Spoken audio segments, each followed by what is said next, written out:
Eu sou Caio de Ferreira e hoje apresentarei um breve e sucinto vídeo sobre ensaios metalográficos, o que são, seus objetivos e como diferenciar análise macrográfica de análise micrográfica. A análise segue um padrão, segundo a norma ISO/TR 20580 do ano de 2022, que define 6 processos principais para uma análise metalográfica bem-sucedida.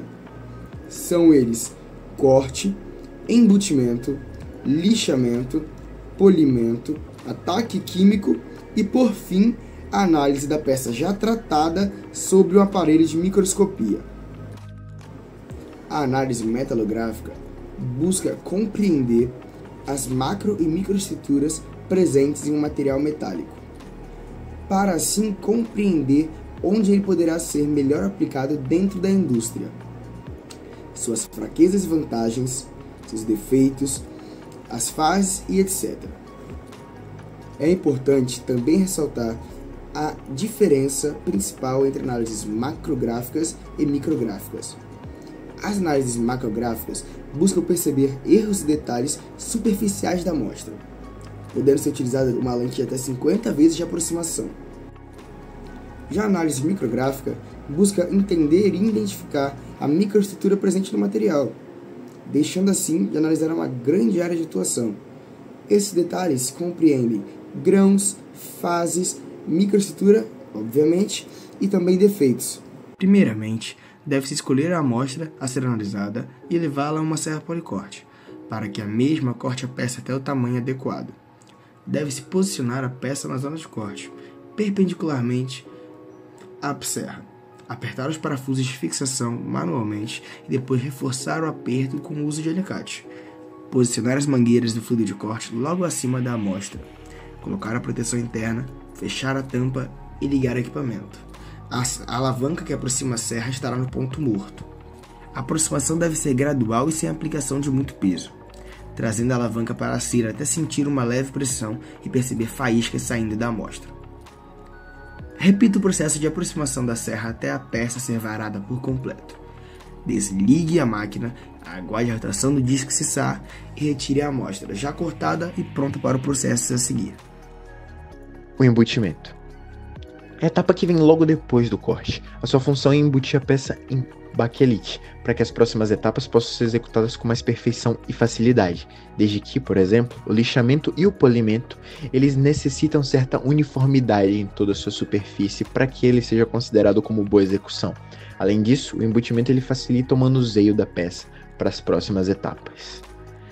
Esse embutimento ele é feito numa embutidora, onde primeiro se levanta os dentes da parte de cima dessa embutidora, centraliza a peça no espaço designado para ela e puxa a alavanca lateral para que essa peça desça. Por fim, com o uso de um funil, é despejado o pó de baquelite nela. A máquina deve ser fechada e configurada logo a seguir, com sua temperatura de aquecimento e resfriamento em seu visor, já que o objetivo aqui é o baquelite ser fundido para gerar uma base sólida para a peça.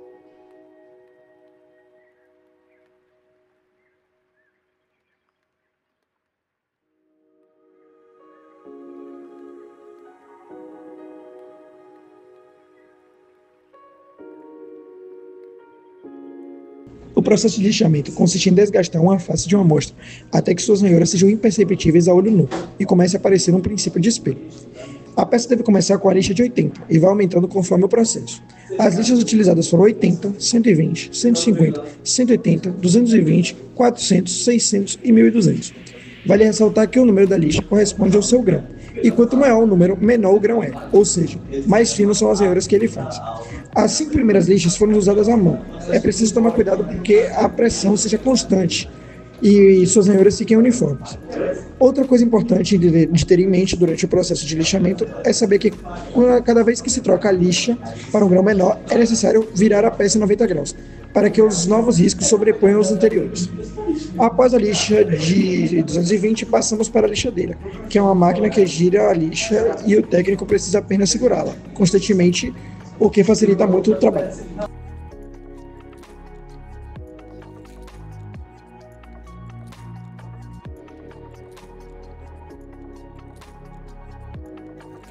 O polimento é uma sequência do lixamento e é feito na mesma máquina. Durante o polimento, o princípio de espelho visto na etapa anterior se torna quase perfeito, pois já não se pode mais ver riscos sem o uso de um microscópio.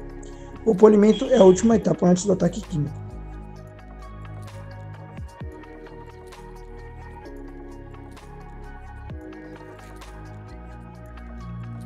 O ataque químico é um processo muito importante, pois visa trazer maior assertividade e clareza para o momento da análise. Trata-se de uma etapa gradual e cuidadosa, diretamente ligada ao corpo de prova que será examinado. Esse ataque consiste no contato da superfície a ser visualizada com o reagente químico, responsável por remover a camada superficial da área desejada. Assim, torna-se possível observar melhor a microestrutura da peça e, em alguns casos, até eliminar pequenas ranhuras provenientes do processo de lixamento e polimento realizados anteriormente. As etapas desse procedimento ocorrem da seguinte forma. Inicialmente, a amostra é preparada para que sejam removidas quaisquer camadas de oxidação ou materiais indesejados presentes em sua superfície. Em seguida, escolhe-se o reagente químico a ser utilizado. É fundamental que essa substância seja compatível com o tipo de metal que será analisado. Depois, a amostra é imersa no reagente previamente colocado em um recipiente. Ao entrar em contato com a substância, a peça é deixada em repouso por um curto período, evitando interferências no ataque. Após o tempo necessário, a amostra é lavada para remover completamente o reagente químico. Concluídas essas etapas, o reagente químico é finalizado e o corpo de prova estará pronto para análise microscópica. A análise microscópica, ou micrografia, é a fase final do ensaio metalográfico, mas isso não significa que é menos importante.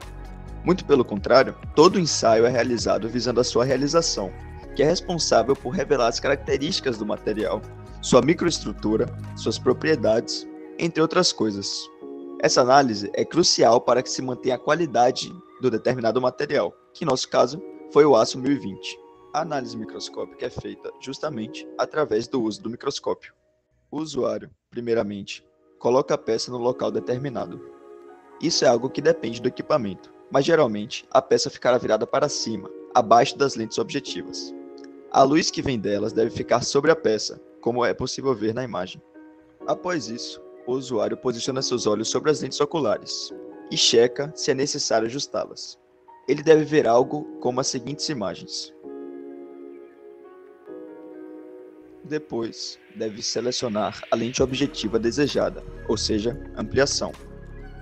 O usuário deve escolher a lente objetiva, que corresponde ao quão perto ele vai ver a peça, o zoom. Isso possibilita ver diferentes características apenas trocando a lente, rotacionando o tambor, como indicado na imagem, vendo detalhes diferentes com cada lente, sendo elas normalmente de ampliação em 4 vezes, em 10 vezes, em 40 vezes e em 100 vezes, mas podendo também chegar até 500 vezes. Ao trocar a lente, é necessário reajustar o foco. O foco é determinado ao rotacionar o tambor ao lado do microscópio. Nele, há o ajuste grosso, que serve para encontrar a peça em seu campo de visão, e o ajuste fino, que é utilizado para dar o toque final no foco, para, de fato, conseguir enxergar a peça com qualidade. Após isso, é então realizada a análise. A visão do usuário do microscópio é projetada em um monitor, para que todos os presentes na sala possam também contribuir com a análise. Na imagem, temos 2 fases principais, regiões escuras e uma divisão clara semelhante a um rejunte entre elas. A região escura é a perlita e a clara é a ferrita. São os componentes microestruturais mais comuns no aço 1020.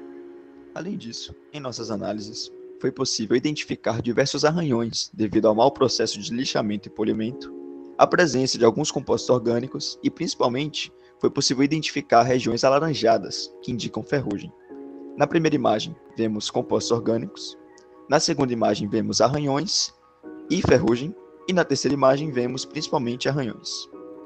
Concluindo, a análise microscópica é essencial para o ensaio metalográfico, também por ser o objetivo final do ensaio em si.